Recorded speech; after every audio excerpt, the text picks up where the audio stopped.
You're still childless?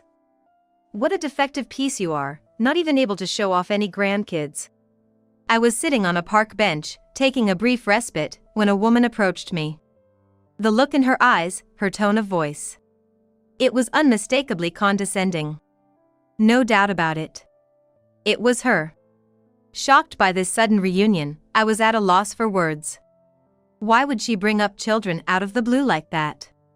Hiding my confusion, I revealed the truth to the woman in front of me.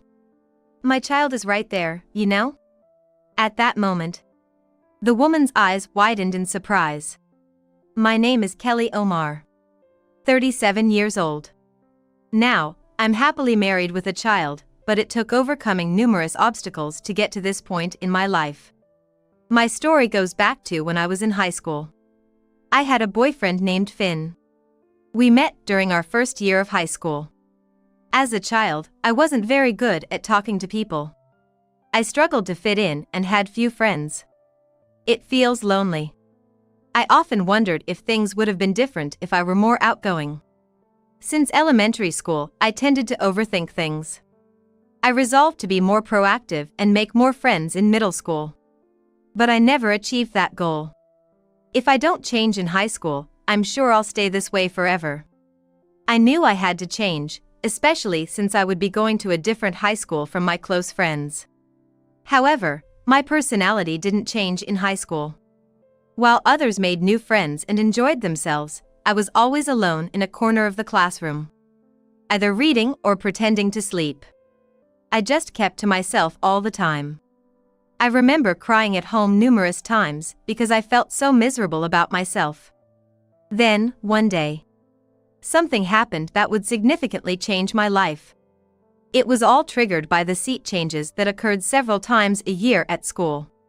Well, I thought my life wouldn't change much with a seat change and I'd continue to live alone. Without much expectation or nervousness, I moved my desk to the spot indicated on the lottery slip. That's when I found Finn sitting next to me. Kelly Omar, right? Nice to meet you. Yeah. Nice to meet you, too. Finn, who hadn't had much interaction with me before, kindly spoke to me. I always had the impression that Finn was kind to everyone, and I felt relieved to know I wasn't an exception. But I figured this would be the last of it. We weren't from the same middle school, nor did we share any common interests. I thought we'd just talk when necessary and that would be the extent of our relationship. However, my expectations were far off. Finn started to actively engage in conversations with me. At first, it was just trivial talk, but as days went by, our conversations grew more varied. I, who was nervous talking to Finn at first, became able to chat with him as a friend. Never had I imagined such a thing would happen. I savored the joy of having a new friend. It might sound exaggerated, but to me, friends were that special. A year later, I was a sophomore in high school. Finn and I were taking the same class again, and I breathed a sigh of relief. Then, one day, out of the blue, Finn confessed his feelings to me. I had never dreamt of being confessed to, and I was taken aback. I've always liked you. I know it's surprising, but I've been hoping we could date. However, I didn't feel any disgust. Instead, I questioned whether someone like me was really good enough for him. Am I good enough to be your girlfriend? Don't say that. I want you, Kelly. But I'm not gonna force you. Finn said, looking down as he continued to express his feelings. Receiving his sentiments, I responded. I would be happy to spend time with you, Finn. Really? That's great. Finn's face brightened up with joy. After we started dating, my life changed significantly. Finn was there beside me during the commutes I always did alone. On weekends, when I used to stay home, Finn would take me out, making my life more fulfilling than before. Whether Finn was thinking about our future or not, I didn't know. But I wanted to walk through life with him. I loved him enough to think that things. As days passed, we began visiting each other's homes more frequently. Consequently, I got to know Finn's family. And he became acquainted with mine, often engaging in friendly conversations during his visits. My parents thought very highly of him. "I can't believe you're dating such a wonderful guy. You found a good man." My parents knew I was introverted, so they were quite surprised when I told them I had a boyfriend. Time passed, and Finn and I graduated from high school. I went to a local college to study economics, while Finn, aspiring to be a doctor, went to medical school. He had always talked about wanting to be a doctor and was now taking steps toward his dream. I deeply respected him for that. Even though we went to different colleges, we stayed together. Instead, we made an effort to align our schedules and see each other whenever possible. Finn was busy with his studies and training, aiming to become a doctor. Time passed, and I graduated from college and got a job at a local company.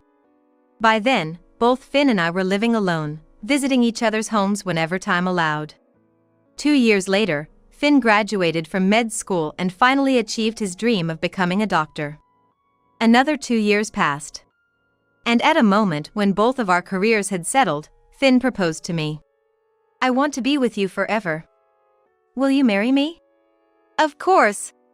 I couldn't refuse Finn's proposal as I had always envisioned a future with him. I happily accepted, feeling like I was living in a dream. I savored the joy of being proposed to while contemplating our future life together. Even after becoming engaged to Finn, the closeness between us remained unchanged. We supported each other through the challenging process of wedding and registry preparations. I savored the joy of marrying Finn. But unexpectedly, my life took a drastic turn. Kelly, can we cancel the marriage?" "What?" I was stunned by his sudden request. "What do you mean?" "Just what I said. Let's call off the engagement." "Why? Had I done something wrong? Did he fall out of love with me?" No matter how much I thought about it, I couldn't understand why Finn wanted to break off the engagement. "This is so sudden. We've already met each other's families and made various preparations. How can you call off the engagement now? I can't accept this. I'm truly sorry. I'll take responsibility and pay alimony.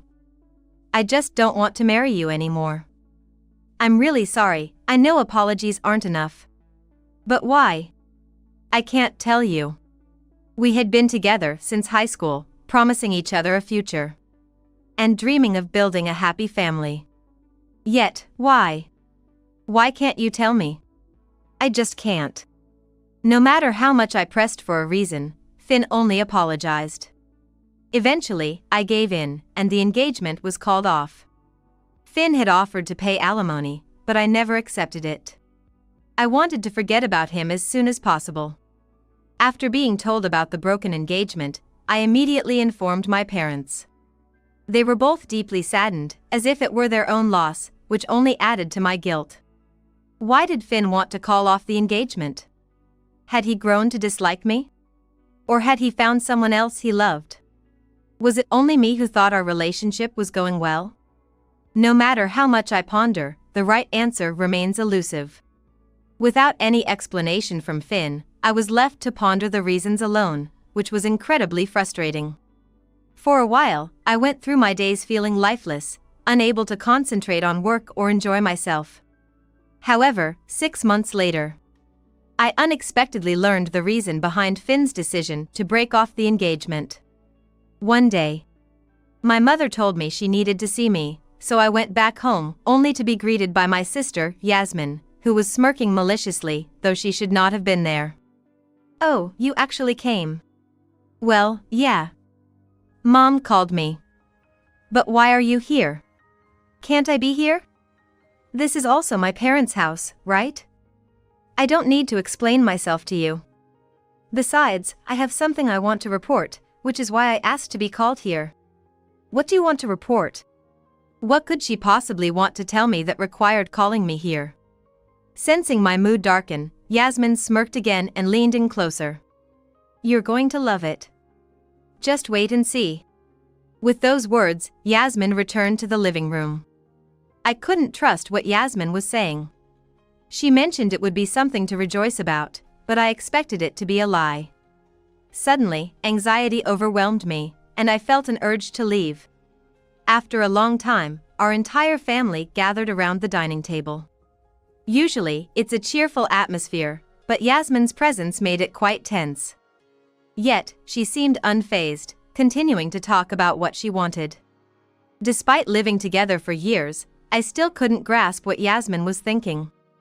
Feeling a strange eeriness about her. Oh, right. I'm going to make the announcement.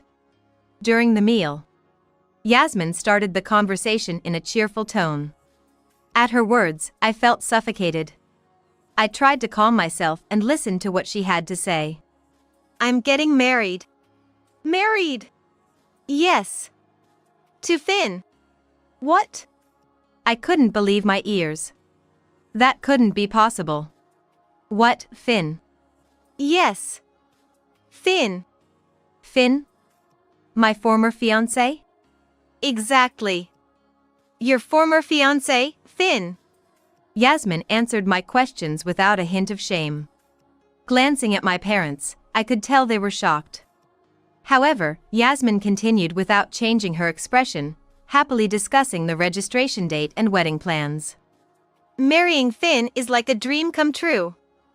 It's finally happening, you know. Things were slow because of someone. Because of someone? You're asking? It's about you. Convincing Finn was so hard. Did you deliberately steal Kelly's fiancé? Stop saying you took him. It was Finn who ultimately chose me. How am I in the wrong here? I think the real issue is that Kelly was abandoned by Finn. Yasmin's lack of remorse infuriated our parents. I was so overwhelmed by the situation that I could only repeat the same words in shock. What are you doing? Marriage is supposed to be joyous, but your case is different.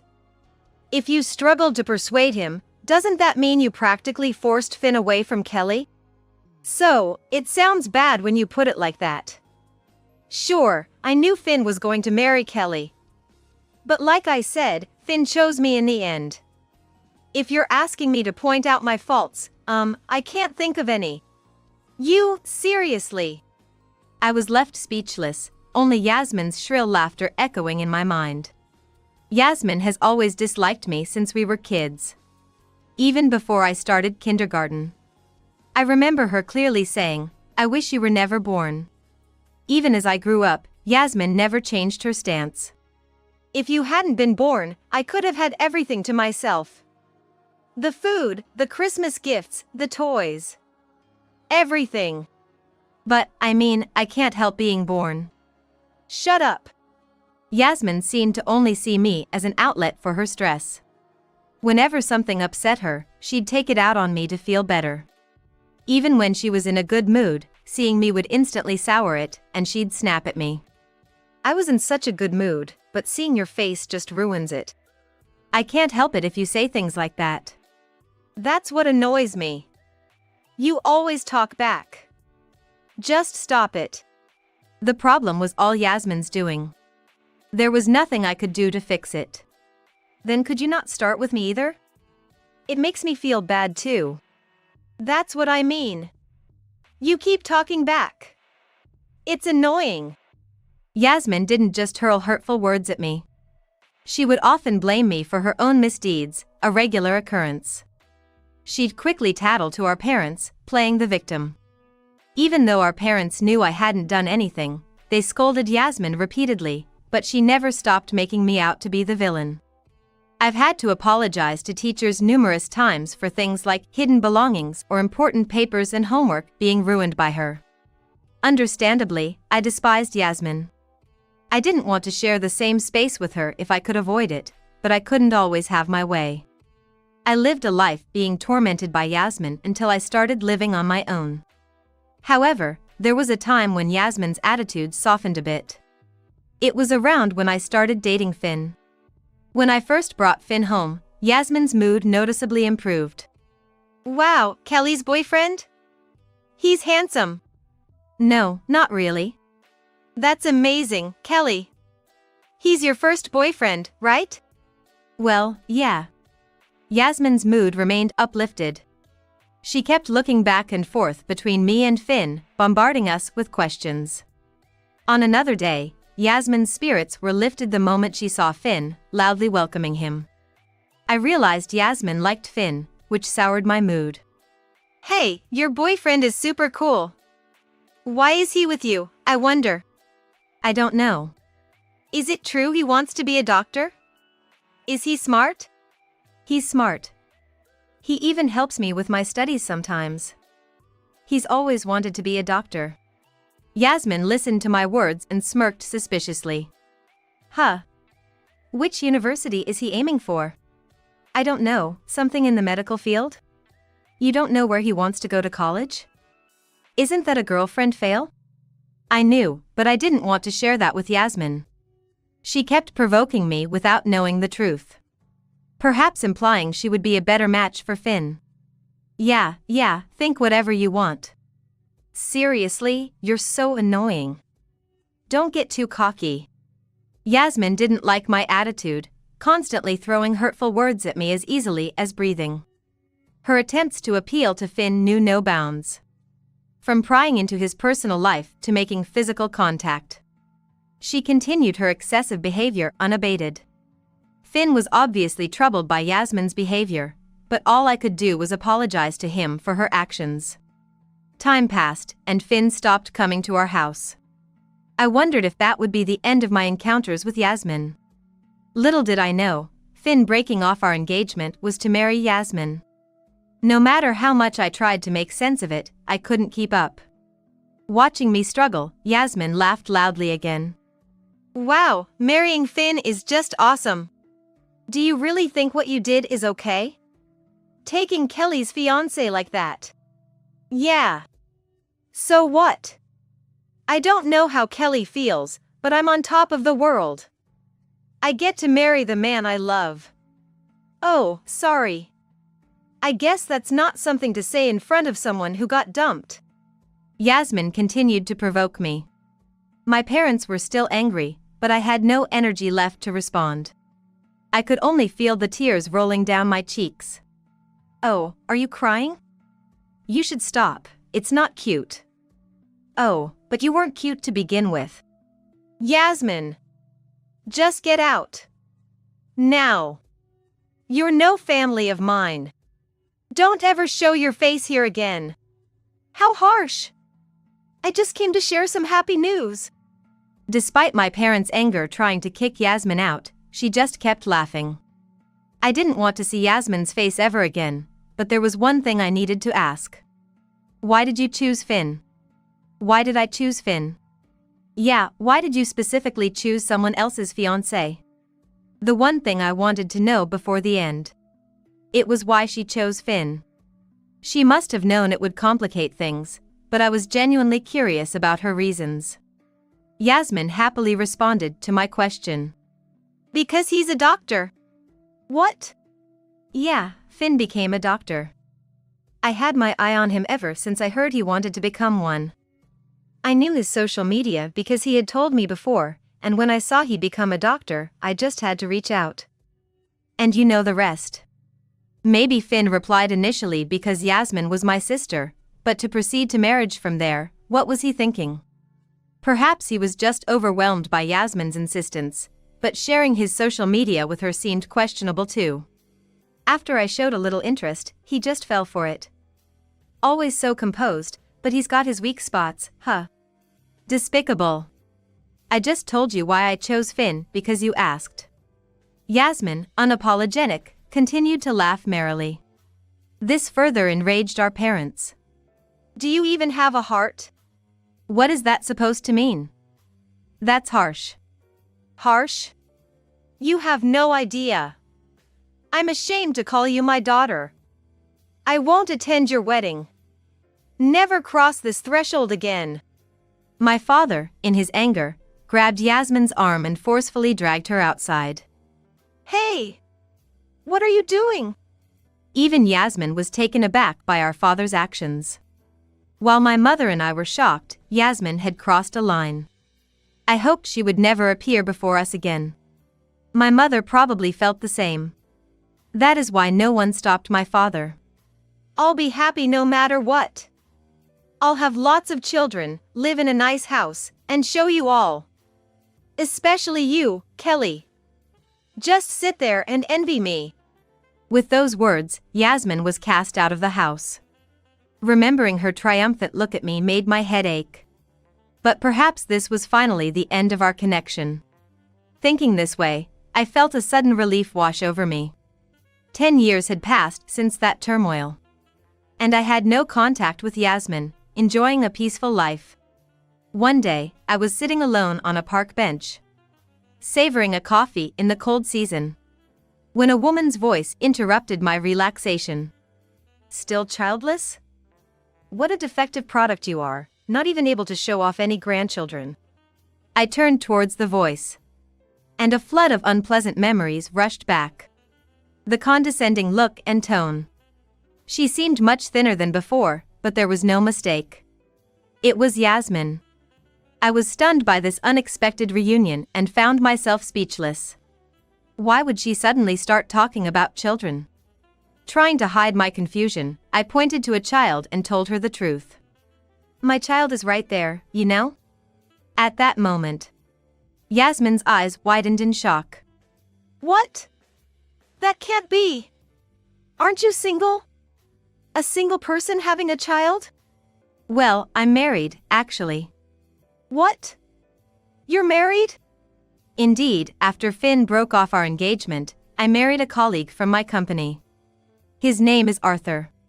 Initially, Arthur and I worked in different departments and were just acquaintances. However, as he transferred to my department, we got closer and eventually got married. Yasmin seemed shocked to learn that I was married. "But you had your fiance stolen by me." "That's true, but there's no rule that says I can't get married if I didn't marry Finn, right? I married a guy from work." "I can't believe you managed to snag a new man. You're awkward, introverted, gloomy, and weird. How come?"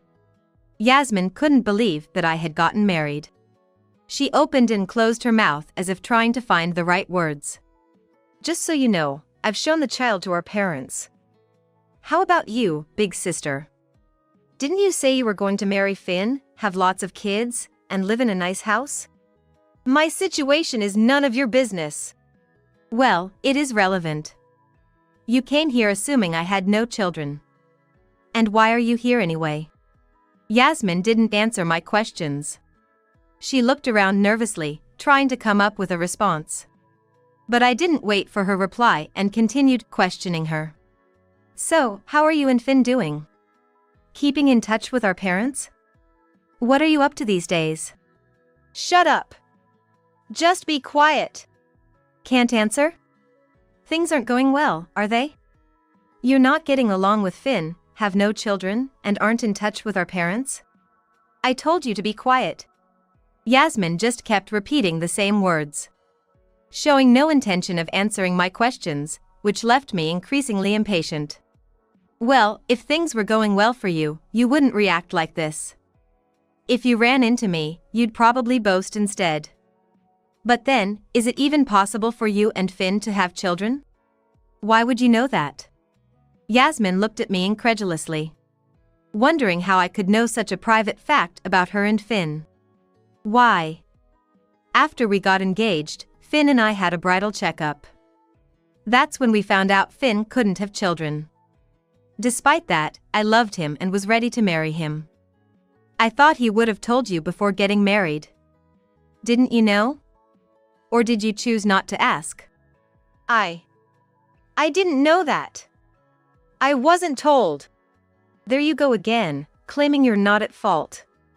You've always been like that, shifting blame onto others, insisting you're innocent. I don't know what you're thinking, but if you really wanted children, wouldn't that be something to discuss as a couple? Or did you not take any action, despite having the energy to steal someone else's fiance? "Shut up. Shut up. Shut up.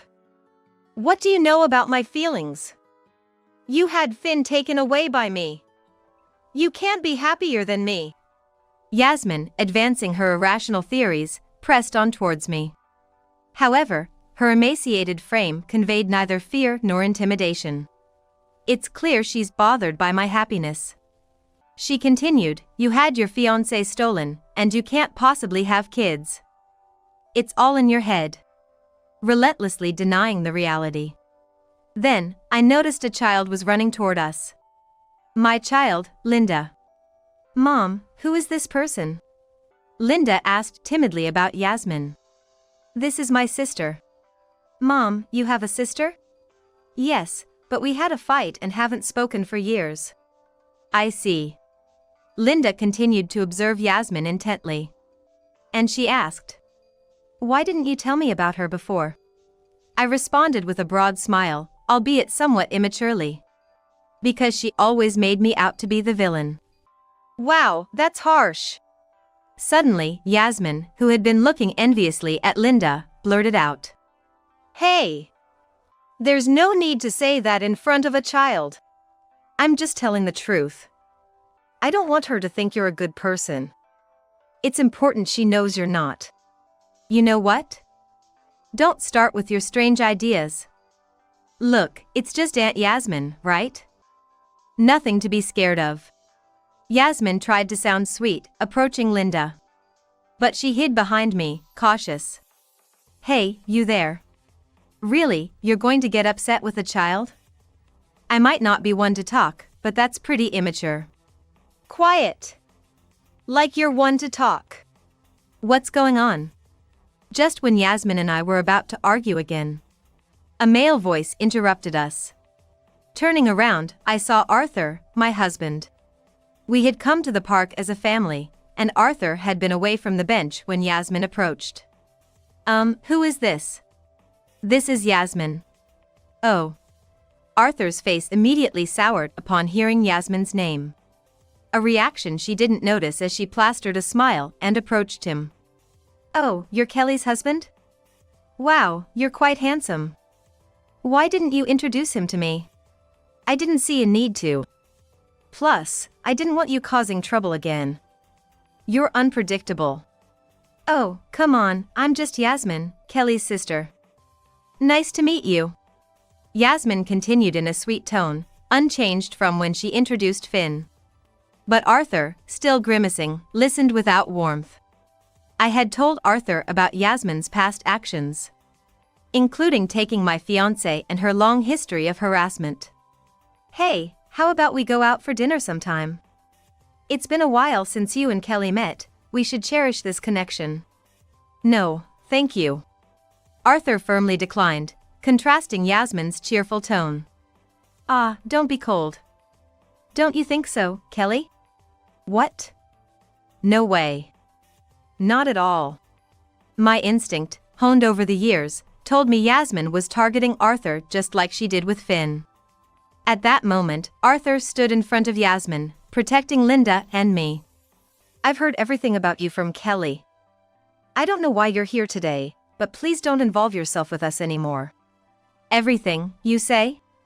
"Exactly as it means. You stole her fiancé, you've been harassing her since you were kids, you lash out at Kelly whenever you're in a bad mood. You belittle her and say whatever you want. When I heard about your past actions, I was so appalled that I nearly cried." "That's an exaggeration." "But I didn't do anything wrong, did I? In the end, he chose me, and that's why we got married. That's all there is to it."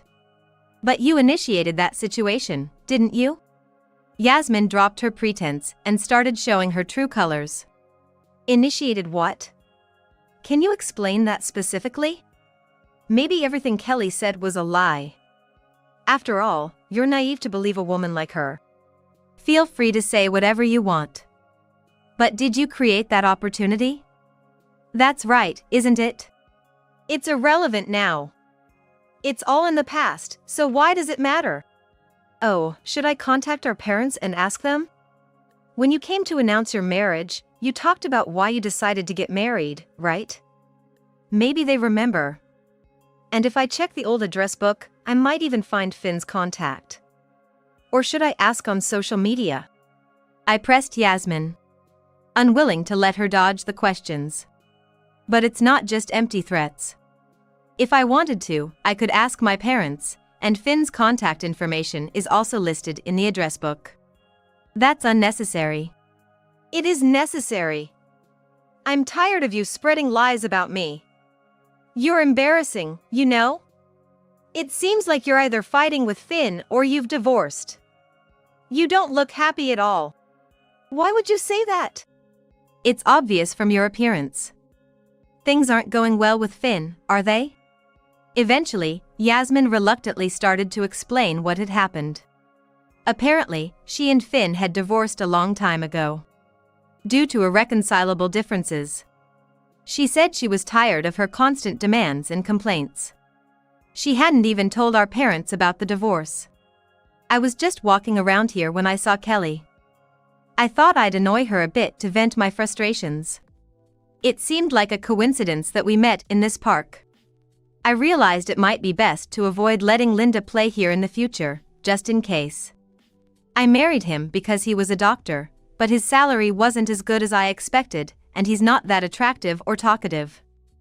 I thought about returning him to you, but his contact had changed. Then, fortunately, he suggested we divorce. That's terrible. You married him for such shallow reasons? And now you're just pitiful for being dumped. Glancing at Arthur, it was clear he was repulsed by Yasmin's behavior. A natural reaction, really. But Yasmin didn't seem to care about us. Satisfied with sharing her current situation, she made an unbelievable suggestion. But this might be good timing. Hey, why don't you live with me? I'm lonely being alone. What? I couldn't believe she was still saying things like that. Her self-centered behavior made me raise my voice in disbelief.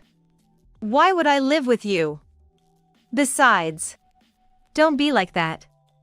Look, I'll behave better from now on. So, how about it? I can't trust you. Just get away from us. What? Can't you listen to your older sister? Yasmin seemed to think if she persisted, she could get her way.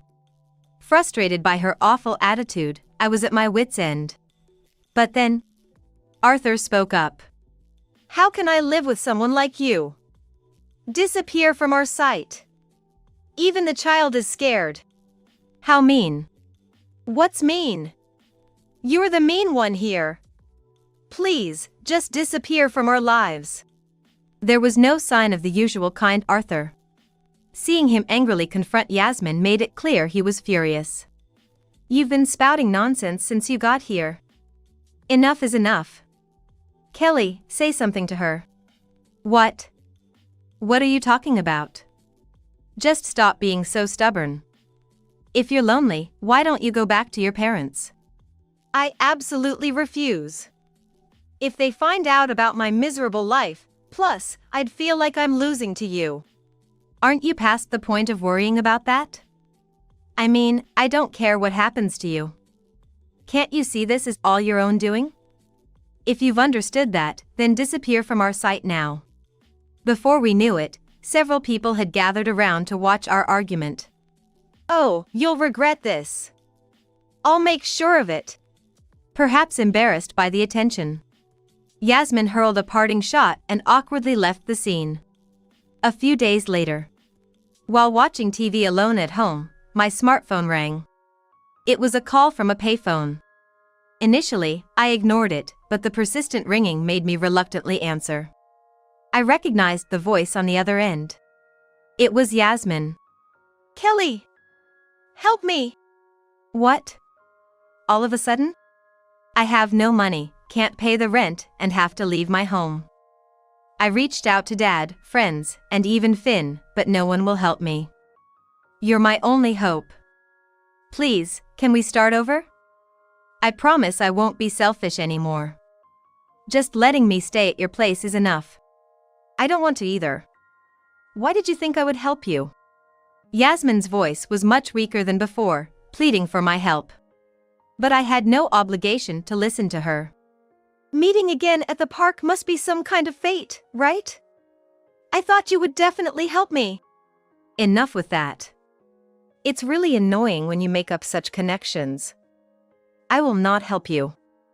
I don't care about your lack of money, and if no one is willing to help you, it's because of how you've acted in the past. You should reflect on your past behavior. But if you contact me again, I'll consider talking to the police or a lawyer. Got it? Honestly, I doubted the police or a lawyer would take action over this. It was all just a bluff. However, Yasmin seemed frightened by those words and hastily ended the call. Since then, there has been no action from Yasmin. I don't know what she's doing now. Maybe she's finally realized that no one will help her. Regardless of the reason, we have nothing to do with each other anymore. After all her selfish behavior, she deserves to face the consequences. My husband and I continue to live a happy life. After the broken engagement, I was in despair, wondering what my future held. But now, I'm grateful to be married to Arthur, a wonderful man, and we have a happy family. I hope we can continue to walk towards a bright future together. I reflect on this while looking at our family photo.